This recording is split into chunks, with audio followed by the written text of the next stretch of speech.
Man, for my strong black queens out there, your biggest, listen to me clearly, your biggest threat is going to be weak men in this lifetime. My black queens in particular, my strong black queens in particular, your biggest threat in particular in this lifetime will be a weak man because he views you as a threat.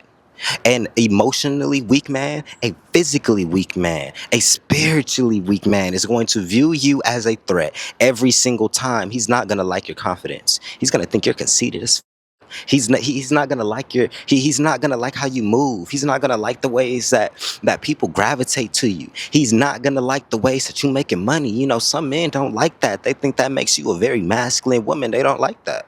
They don't want you living in your power, in your truth, as if in past lifetimes you guys weren't queens, as if in past lifetimes you guys weren't walking around with gold everywhere.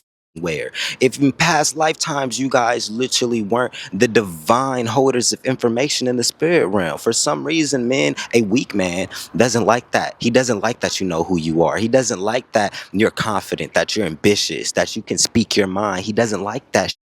But he understands as a man, he has a certain level of power. He has a certain level of, influence over your life. And it comes down to his words. What is he saying to you? What is he planting into your mind? What is the seeds that he's putting into you? And that's going to have a direct impact on how your life starts playing out. You see, a weak man is not going to beat you. He might. He might. A really weak man is going to hit you. Right. But a more spiritually or mentally weak man, emotionally weak man, what he's going to do is he's going to make you weaker than he is. I don't like how confident you are. I'm going to put you in situations where you have nothing, like you have no other response but to question your identity. I'm going to make you wonder who you are. I'm going to make you second guess yourself. I know exactly what I'm doing. I know you're confused. I'm keeping you like that because you need to humble yourself. You see, a lot of niggas think that it's up to them to humble people. You see, in my humble experience, God humbles people more than you can, because every single time you thought you can humble somebody, God doubles back and he humbles the out of you every single time. But every single moment, I was like, you know what? I'm going to pull back and I'm going to let God work that course on that mother. Every single time I was like, you know what? I'm going to let God do that thing. I'm going to let God do what he got to do. Boy, the karma that doubled back on those individuals was out of this world. And it was nothing that I had to do. There was nothing that I had to go out of my character and make their self-esteem go low. No, you tried to shit on my self-esteem. Now your self-esteem is in the trash. That's how this life works. What goes around comes around. So when it's time for you as a man, in my experience, in my perspective, you are always supposed to be gaming up the women. You are always supposed to be putting little gems into them. You are always supposed to be trying to be a divine masculine vessel in a woman's life, so where she can flourish, to where she can grow. But a weak man, they're not going to want to see that. What happens when a woman starts making more money than a man? Let's view it from both perspectives, right? Because an unhealed feminine, right, when she starts making more money than her man, of course, yes, she's going to start doing stupid, which means that it's going to be an unhealed feminine, which is going to attract an unhealed masculine. Then there's going to be ego and power struggles because they're both moving from an unhealed energy. But what happens when a divine feminine and a divine masculine comes into contact? That divine masculine completely understands the power and the divinity that his queen has, because that's who he chose. So he understands that her natural power, if wealth is in her divine birthright, what are you to try stepping in between that? Who are you to try shitting on their confidence so they aren't who they are supposed to be in this lifetime? You see, a divine masculine lets his divine feminine be who she is because she's divine. But a weak man, an unhealed masculine, he's going to make sure you feel like you're at the same level as him. But when you take a step back, when you looking like at the grand scheme of things, chances are you're outdoing them. You're outmaneuvering in some type of facet. And you have to be very careful, because the areas which a man is outdoing you or, outshining you, those are typically going to be the areas which he's most confident in. But anything that you're outdoing him in, those are going to be the ones that raise a red flag if he's unhealed, because he thinks that it's you can replace me. You're doing better than me, or you don't respect me, or you don't think of me as much as a man because of how powerful you are. Are you guys catching what I'm saying? When you hold that amount of power, that amount of love too, that we put you guys in these predicaments where you guys are single mothers all the time, but Every black boy who came from a single mother says his mother was a superhero. They never look back and say it was the mama's fault. You want to know why? You can say, like, yes, it was brainwashing. The mama told half stories and all this other type of stuff. Or maybe that woman was that powerful and that strong that the kid didn't really realize what was happening. She held it together so well that you didn't even realize that she was the powerhouse in that situation. And maybe the masculines weren't doing what they needed to be doing in their life. Maybe the masculines weren't actually taking responsibility and, shifting accountability. That's what you will see with an unhealed masculine, a divine masculine man, a divine feminine. They operate different. They don't shit on your confidence. They don't make you feel like you are an evil person for simply being who you are. Why do you keep talking like that? Why you always got an attitude? And you sitting there like, nigga, I don't have no attitude. Do you want to see an attitude? All I did was speak my mind. You thought you don't like the fact that I spoke my mind. I didn't have an attitude. You just didn't like what I said because it hit your ego. You see, men have to check themselves when you're messing with a powerful woman.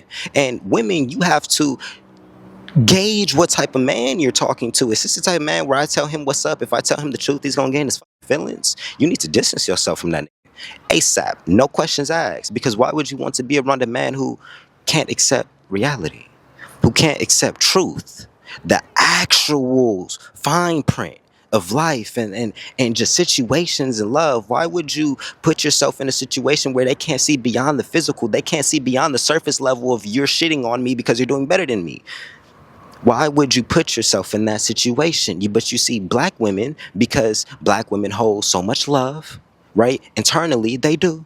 Now, it can come out as trauma sometimes because, you have to always remember this. A hurt woman is treacherous, right? A hurt woman, a sad woman, she can cause some damage. You feel me?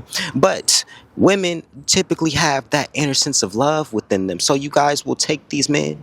You guys will take these weak men. I can fix him. I can love him into a better version. I can, change the trajectory of his life.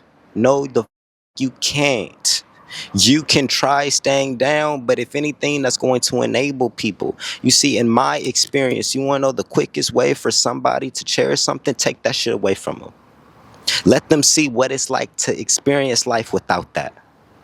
And then they start to understand what they had was a privilege, what they had was a blessing, what they had was an opportunity. But when you're just giving it, you're just giving all that love, you're giving all that frequency, you helping them with their money, you giving them money, you being their emotional support, everything. And he isn't the man that he needs to be. What makes you think that at any given time something's gonna click? Because in his head, the man that he is now was enough to get that, because if it wasn't, he wouldn't have got it. Are you clicking?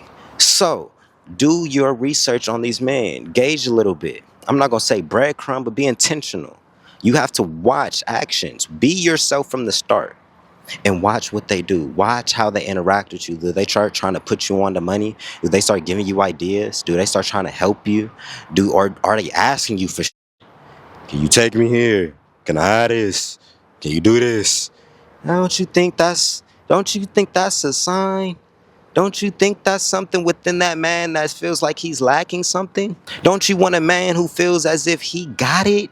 Even if he don't, he understands the alignment and his spiritual connection to God and his ambition to understand that he will get it because life is somewhat fair. What did Lil Wayne say in that song? It ain't easy, but it's fair on God. Like, when you start going after men who truly want to be a better version of themselves, you don't run across the men who on you and lower you and make you less than who you were meant to be in this life as a sense of validation of, look, I got this girl crazy over me. Look, she don't even know who she is. She don't even know who she is. She don't even know what she got. Look at her. I got her cuckoo. Take pride in that, unfortunately. So do better. Love yourself. Really acknowledge what's going on. Put your guards. I'm not like, look, put your guards up. I'm sorry. And I know we're already like guarded and, it's already like a subtle race war, black women versus black men, all this other type of shit. But we got to be real. Divinity is a real thing, but nigga, divinity wouldn't be a thing if everybody had it. There are some fucked up evil people out here. Not everybody is going to reach that kumara. You feel me? Not everybody's going to get to that. And those people are going to be walking around every single day that we are alive. And it's up to you to discern what type of or you are dealing with and move accordingly every single time. So, with that being said, my peoples, I love y'all. I love y'all. I love y'all. Please cherish yourselves. Hope y'all love yourselves more than I love you. Because I'm over the internet, man. Y'all got to do better. And I think y'all are doing better, which is why I'm talking to y'all. And I'm not giving up on y'all because y'all haven't gave up on yourself. So, with that being said, my ebooks and stuff like that is down in the description. Of course, Message to South Central and my Healing Guided Meditation for men and women. Go check it out. With that being said, I'm going to see you on the next video. Peace.